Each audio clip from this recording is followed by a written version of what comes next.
Hello बच्चों, मैं पंकज कुमार कंचन from KVVMIC उधवापुर।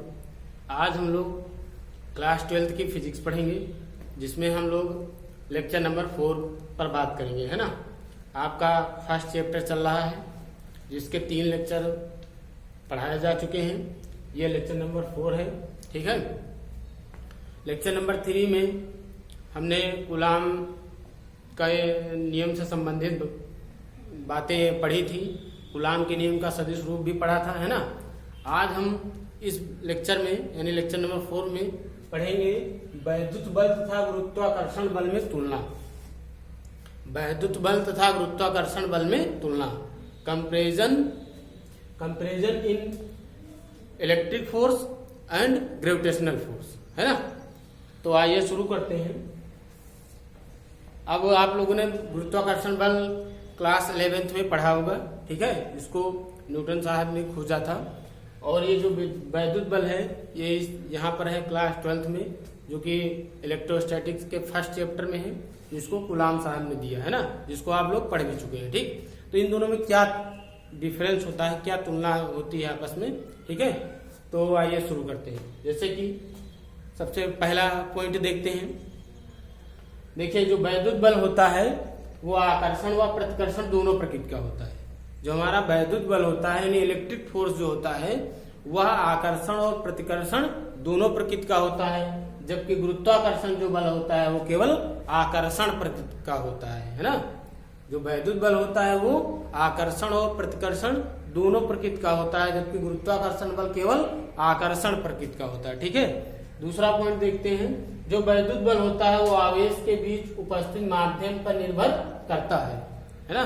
जो हमारा इलेक्ट्रिक फोर्स यानी वैद्युत बल होता है वो आवेशों के बीच उपस्थित माध्यम पर निर्भर करता है, जबकि जो हमारा गुरुत्वाकर्षण बल होता है वो दोनों द्रव्यमानों के बीच के माध्यम पर निर्भर नहीं करता है ना। जो गुरुत्वाकर्षण होता है जो दो द्रव्यमानों के बीच लगता है, दो पिंडों के बीच, तो वह जो है जो गुरुत्वाकर्षण बल है वो दोनों द्रव्यमानों के बीच के माध्यम पर निर्भर नहीं करता है, जबकि वैद्युत बल जो दो स्थिर आवेशों के बीच लगता है वह उन आवेशों के बीच उपस्थित माध्यम पर निर्भर करता है, ठीक है। अगला पॉइंट देखते हैं। जो वैद्युत बल होता है वो गुरुत्वाकर्षण बल से अधिक प्रबल होता है ना। जो वैद्युत बल होता है वो जो गुरुत्वाकर्षण बल है उससे कहीं ज्यादा शक्तिशाली होता है, अधिक प्रबल होता है ना। इसको जैसे एक एग्जांपल से हम लोग देख सकते हैं कि जैसे दो प्रोटॉनों के बीच लगने वाला वैद्युत बल, दो प्रोटॉनों के बीच लगने वाला वैद्युत बल उनके बीच लगने वाले गुरुत्वाकर्षण बल की तुलना में 10 की घात 36 गुना बड़ा होता है। अब आप देखिए कितना ज्यादा शक्तिशाली है जो है वैद्युत बल गुरुत्वाकर्षण बल की तुलना में, है ना। कि दो प्रोटॉनों के बीच लगने वाला जो वैद्युत बल है वो उनके बीच लगने वाले गुरुत्वाकर्षण बल की तुलना में 10 की घात 36 गुना बड़ा होता है, अर्थात Fe = 10⁻36 Fg, है ना। ये Fe क्या है, इलेक्ट्रिक फोर्स है, जबकि Fg क्या है, ग्रेविटेशनल फोर्स है ना। इसी प्रकार इलेक्ट्रॉनों के बीच जो लगने वाला हमारा वैद्युत बल है वो गुरुत्वाकर्षण बल की तुलना में 10 की घात 43 गुना, उसमें तो और ज्यादा बड़ा शक्तिशाली होता है, ठीक। तो इस प्रकार हम लोग समझ सकते हैं कि वैद्युत बल और गुरुत्वाकर्षण बल में क्या तुलना होती है, मतलब इन दोनों में क्या तुलना है, ठीक। या वैद्युत बल की गुरुत्वाकर्षण बल के साथ हम तुलना करें, है ना, तो ये पॉइंट्स आपको याद रखने हैं, ठीक है। इस प्रकार हम इन पॉइंटों के आधार पर तुलना कर सकते हैं, ठीक। तो आइए अब आगे देखेंगे, ठीक है। तो आगे हम लोग पढ़ेंगे बेटा जो है वैद्युत क्षेत्र इलेक्ट्रिक फील्ड, ठीक है। वैद्युत क्षेत्र जिसको इंग्लिश में इलेक्ट्रिक फील्ड कहते हैं, ठीक। तो इसके पहले हम लोग डिफिनेशन समझते हैं, ठीक। वैद्युत क्षेत्र क्या होता है बेटा, किसी आवेश के चारों ओर का वह क्षेत्र, किसी आवेश के चारों ओर का वह क्षेत्र जिसमें किसी अन्य आवेश को लाने पर वह आकर्षण व प्रतिकर्षण बल का अनुभव करता है। क्या कहलाता है, वैद्युत क्षेत्र कहलाता है। किसी आवेश के चारों ओर का वह क्षेत्र जिसमें किसी अन्य आवेश को लाने पर वह आकर्षण या प्रतिकर्षण बल का अनुभव करता है, क्या कहलाता है, हमारा वैद्युत क्षेत्र कहलाता है। जैसे आप देखिए यहाँ पर अगर हम लोग +Q आवेश रखें, ठीक, ये आवेश रखा है, ठीक। तो इसके चारों ओर एक एरिया है, एक इसका फील्ड है, ठीक है, इसके चारों क्या है, एक एरिया है, अर्थात इसका एक फील्ड है। अब इसमें किसी अन्य आवेश को अगर लेकर आए हम लोग, ठीक, बाहर से किसी अन्य आवेश को लेकर आए, ठीक, तो वह यह इस पर क्या लगाएगा, फोर्स लगाएगा, ठीक है, अगर वह पॉजिटिव चार्ज है, ठीक। क्या कहने का मतलब, अगर बाहर से हम कोई दूसरा आवेश इसके अंदर लेकर आए इसके क्षेत्र के अंदर, तो उस पर क्या होगा, एक बल लगेगा। अब वह बल या तो आकर्षण बल होगा या प्रतिकर्षण बल होगा। ये किस पर डिपेंड करेगा, उस आवेश जो बाहर से हम लोग लेकर आएंगे उस आवेश की प्रकृति पर। अगर वो पॉजिटिव चार्ज हुआ जो लेकर आए हो बाहर से, तो क्या होगा, दोनों में प्रतिकर्षण बल लगेगा। अगर जो बाहर से आने वाला चार्ज जो है निगेटिव है, अर्थात जो बाहर से हम लोग आवेश लेकर आए हैं वो अर्थात निगेटिव है, क्या है, निगेटिव है, ऋणात्मक है, तो दोनों में कैसा फोर्स लगेगा, आकर्षण बल लगेगा, ठीक है। यानी कि जो है अगर किसी ये प्लस क्यू आवेश है, उसके चारों ओर का यह क्षेत्र है, अगर इसमें हम लोग बाहर से कोई आवेश लेकर आएंगे तो यह आवेश इस क्षेत्र में क्या करेगा, एक बल का अनुभव करेगा, अर्थात इस पर एक बल कार्य करेगा, इस वाले आवेश पर जो बाहर से लेकर आएंगे, ठीक है। अब यह जो बल का अनुभव ये करेगा, यह बल या तो आकर्षण बल होगा या प्रतिकर्षण बल होगा। ये डिपेंड किस पर करेगा, इस आने वाले आवेश की प्रकृति पर। अगर ये धनात्मक आवेश है तो कौन सा बल इस पर लगेगा, प्रतिकर्षण बल। अगर ये ऋणात्मक आवेश है तो कौन सा लगेगा इस पर, अगर ये ऋणात्मक आवेश है तो इस पर कौन सा लगेगा, आकर्षण बल। क्यों, क्योंकि ये प्लस था, ठीक, और बाहर से लाने वाला जो है जो लेकर आया वो भी अगर प्लस है तो प्लस प्लस क्या होंगे, प्रतिकर्षित होंगे। अगर बाहर वाला निगेटिव है तो क्या होंगे, आकर्षित होंगे।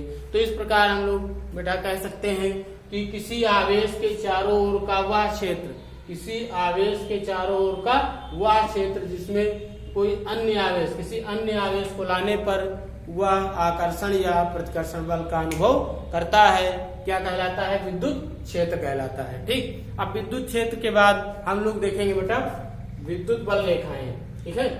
इसके बाद क्या पढ़ेंगे, वैद्युत बल रेखाएं, ठीक,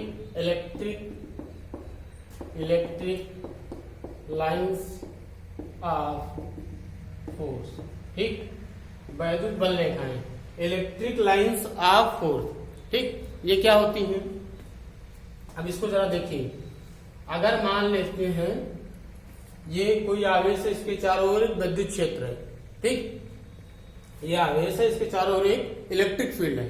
अब इसमें हम बाहर से कोई आवेश लेकर आए, कोई बाहर से हम चार्ज लेकर आ गए, मान लेते हैं वो भी क्या है, प्लस चार्ज है, ठीक। तो ये क्या करेगा, इस पर एक फोर्स लगाने लगेगा, है ना, प्रतिकर्षित करने लगेगा इसको, ठीक। तो ये आवेश क्या हो जाएगा, इस तरीके से। अगर वो जो हम बाहर से आवेश लेकर आए, अगर वो चलने के लिए स्वतंत्र है, चलने के लिए यानी इसमें विद्युत क्षेत्र में गति करने के लिए स्वतंत्र है, तो क्या होगा, ये जो आवेश था जिसका विद्युत क्षेत्र था, तो ये जो बाहर से लाया गया उस पर क्या करेगा, फोर्स लगाएगा, ठीक। तो ये इस तरीके से क्या करेगा, या तो इस दिशा में या फिर इस दिशा में या इस दिशा में या फिर इस दिशा में या इधर की ओर या फिर इधर की ओर या इस तरह की ओर, किसी भी दिशा में क्या होगा, ये गति करने लगेगा, है ना, यानी चलने लगेगा।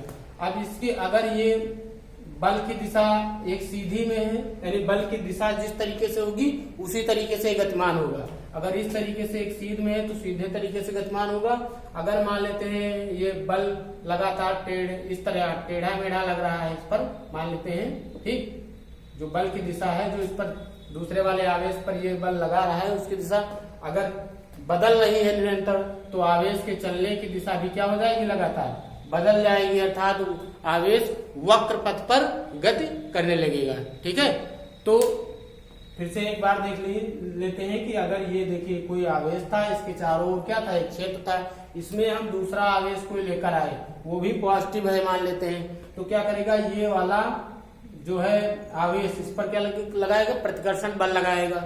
अगर ये चलने के लिए स्वतंत्र है तो किसी भी दिशा में ये गतिमान हो सकता है, ठीक। अब ये गति करने की इसकी जो ये किस प्रकार गति करेगा, जिस प्रकार ये फोर्स लगाएगा इस पर, है ना। अगर जो है बल की दिशा अगर समान है हर जगह, मतलब सीधी रेखा में बल लग रहा तो इस तरीके से गति करेगा।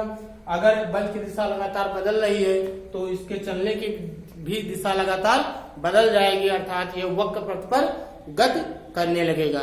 ठीक है, तो इस प्रकार हम लोग कह सकते हैं कि वैद्युत क्षेत्र में किसी स्वतंत्र धनावेश के मार्ग को वैद्युत बल रेखाएं कहा जा सकता है ना। बात समझे? कहने का मतलब कि वैद्युत क्षेत्र में किसी स्वतंत्र धनावेश जो चलने के लिए इसमें स्वतंत्र है, उसके मार्ग को हम लोग वैद्युत बल रेखा कहते हैं, है ना। बात समझे? दोबारा एक बार देख लेते हैं कि जैसे ये कोई आवेश था, इसका एक विद्युत क्षेत्र है, ठीक। इसमें कोई एक हम दूसरा आवेश लेकर आए जो कि क्या है, पॉजिटिव है यानी धनात्मक है, और इसमें गति करने के लिए स्वतंत्र है, तो ये जो है आवेश इस पर क्या करेगा, बल लगाएगा, और जिस तरीके से बल लगाएगा अर्थात ये बल की दिशा में गतिमान होगा। ठीक, अगर बल की दिशा लगातार बदल रही है, बल की दिशा क्या हो रही है, लगातार बदल रही है, तो इसकी भी दिशा, चलने की दिशा भी बदल जाएगी, अर्थात यह वक्र पथ पर, वक्राकार पथ पर गति करने लगेगा। तो इस प्रकार हम लोग कह सकते हैं कि वैद्युत क्षेत्र में किसी स्वतंत्र धनावेश के मार्ग को वैद्युत बल रेखाएं कहते हैं।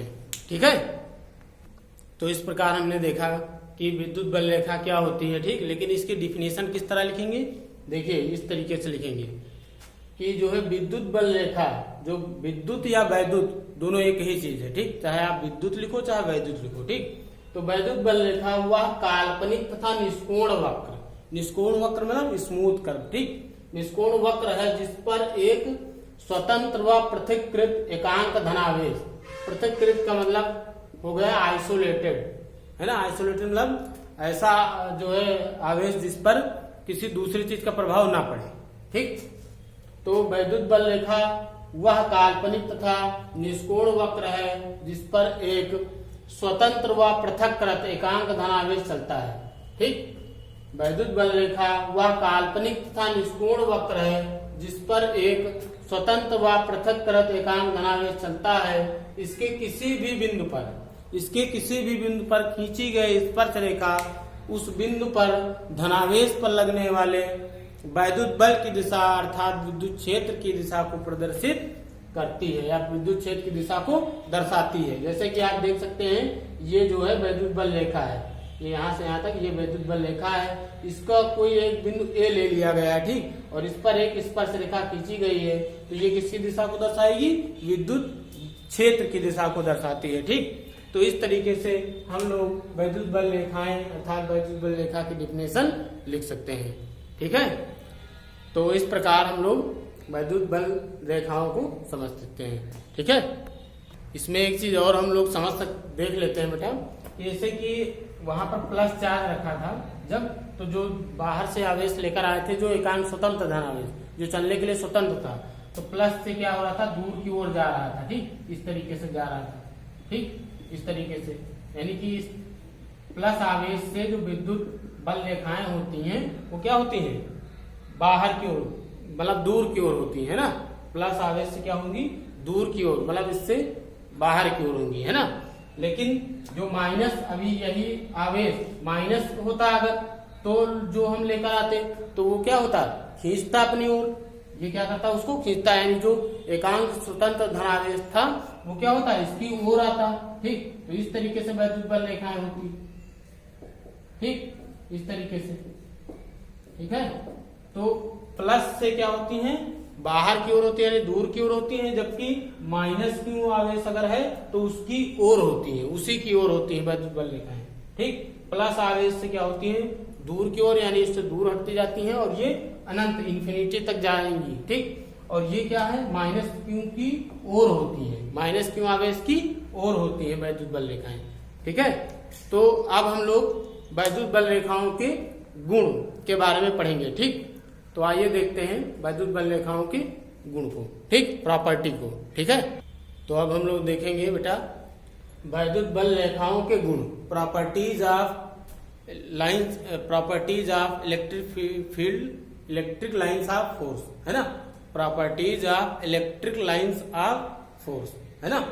तो यानी वैद्युत बल रेखाओं के गुण। ठीक, तो पहला पॉइंट देखते हैं जरा देखिए पहले पॉइंट में ये है, यानी पहली प्रॉपर्टी ये है कि जो वैद्युत बल रेखाएं होती हैं वो प्लस आवेश है ना, यानी धन आवेश से चलकर ऋण आवेश पर क्या हो जाती हैं, समाप्त हो जाती है। अगर इस तरीके से हम लोग प्लस और माइनस दो आवेशों को रख करके वैद्युत बल रेखाएं खींचे है ना, तो क्या होंगी ये वैद्युत बल रेखाएं प्लस आवेश से चलकर ऋण आवेश पर समाप्त हो जाती हैं, अर्थात या एक खुले वक्र का निर्माण करती हैं। ये पॉइंट बहुत इंपॉर्टेंट है बेटा, क्योंकि ये बहुविकल्पी में पूछा जाता है। ठीक, ये याद रखना कि ये कि कैसा जो है किस प्रकार के वक्र का निर्माण करेंगी, खुले वक्र का निर्माण करेंगी। क्यों?